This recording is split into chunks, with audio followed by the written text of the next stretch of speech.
Breaking news Krishna జిల్లా మచిలీపట్నంలో ఇద్దరు యువకులు మైనర్ బాలికపై అత్యాచారానికి ప్రయత్నించారు. మైనర్ బాలిక కాళ్లు చేతులు కట్టేసి పంపుల చెరువులో వెనుకున్న నిర్మానుష్య ప్రాంతానికి తీసుకెళ్లారు. అక్కడ ఇద్దరు యువకులు అత్యాచార యత్నం చేశారు. బాధితురాలు 8వ తరగతి చదువుతోంది. ఇద్దరు యువకుల్లో ఒకరిని పట్టుకుని బాలిక బంధువులు దేహశుద్ధి చేశారు. బాధిత కుటుంబం ఫిర్యాదు మేరకు కేసు నమోదు చేసిన పోలీసులు ఇద్దరిని అదుపులోకి తీసుకుని దర్యాప్తు చేస్తున్నారు. అత్యాచారానికి ప్రయత్నించిన యువకులకు గంజాయి అలవాటుందని స్థానికులు ఆరోపిస్తున్నారు. పేరు వెంకన్న బాబు. ఇలా మా మేనగోడల్ని ఇద్దరు వ్యక్తులు బండి మీద తీసుకెళ్ళిపోయారు. తీసుకెళ్ళిపోయి మాకు ఈలోపు పిల్ల కనబడలేని ఫోన్ చేస్తా ఉన్నాగా మా ఫ్రెండ్స్ అందరం కలిసి ఎత్తుకుతున్నాం. ఎత్తుకుతుంటే కొంతమంది మీద అనుమానం వచ్చి ఫోన్లు చేస్తా ఉన్నాగా వాళ్ళకి ఫోన్ చేయగానే పిల్లని తీసుకొస్తున్నారు. తీసుకొస్తుంటే బెదిరించి తీసుకొస్తా ఉన్నాగా పట్టుకున్నాము. పట్టుకుని తీసుకొస్తుండగా పోలీస్ స్టేషన్కి తీసుకొచ్చి అప్పచెప్పిన తర్వాత కొంతమంది మీద అనుమానం వచ్చి చెప్పాము. పిల్లని ఏమన్నా అడిగారా మీరు? అడిగామన్నా. ఇప్పుడు ఏంటి కారణం ఏమనుకుంటున్నారు? ఏం జరిగింది అనుకుంటున్నారు? ఆ పిల్లని పాడు చేసేసారన్న. పాడు చేసేసారు. పలానా అది గుడిపేటకు సంబంధించిన వాళ్ళు, కాసానిగూడెం అక్కడ వాళ్ళే. ఆ పిల్ల కూడా అదే చెప్తుంది. మచిలీపట్నం కాసానిగూడెంలో అద్దెకుంటూ నివాసం ఉంటున్న పాప జార్జ్ కాలేషన్ లో 8వ తరగతి చదువుతా ఉంది.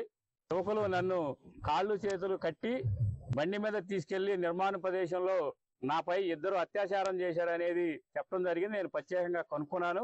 కఠినమైన చట్టాలు వేసి వారిని శిక్షించాలని సిపిఎం పార్టీగా మేము డిమాండ్ చేస్తా ఉన్నాం. అదే సందర్భంలో ఈ కాలంలో మరి అంటే ఒక రకంగా గంజాయికి సంబంధించింది, మాదక ద్రవ్యాలకు సంబంధించింది అనేకం ఇక్కడ చేస్తా ఉన్నారు. దానివల్ల యువత చెడిపోతుంది. వెంటనే అరికట్టాలని ప్రభుత్వాన్ని కోరుతా ఉన్నాం. అదేవిధంగా ఈ అత్యాచార ఘటనలో ఎవరైతే పాల్గొన్నారో వారిని పోక్సో చట్టం కింద నమోదు చేసి వారిని కఠినంగా శిక్షించాలని సిపిఎం పార్టీగా ప్రభుత్వాన్ని డిమాండ్ చేస్తా ఉన్నాం.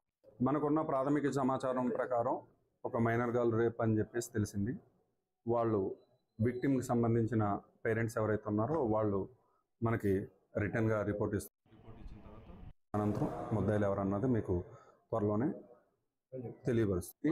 బాలికని మనం అడగకూడదండి. మనకి lady SIs, lady constables, head constables ఉన్నారు, అలాగే ఎంపీఓ ఉన్నారు. వాళ్ళు మాట్లాడతారండి వాళ్ళతో, బాలికతో. అలాగే వాళ్ళ మదర్ ఉంది, మేనత్ ఉంది, వాళ్ళు మాట్లాడతారు. వాళ్ళ ద్వారా మళ్ళీ మా లేడీ కానిస్టేబుల్స్ ఎవరైతే ఉన్నారో వాళ్ళ సమాచారం తీసుకుని మాకు తెలియపరుస్తారు. అదేవిధంగా వాళ్ళ పేర్లు కానీ ఏవి కానీ ఎఫ్ఐఆర్లో కూడా రావండి.